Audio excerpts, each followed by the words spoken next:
Ransomware is a type of malicious software designed to block access to a computer system or data until a ransom is paid.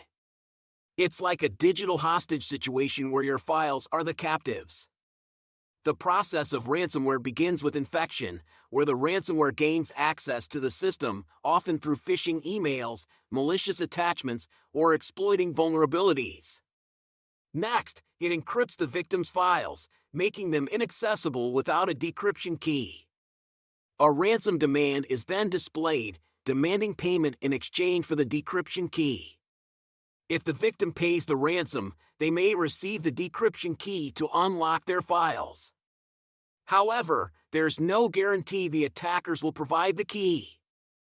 There are several types of ransomware. Crypto ransomware encrypts files and demands a ransom for the decryption key. Locker ransomware locks the victim out of their system entirely, displaying a ransom demand on the screen.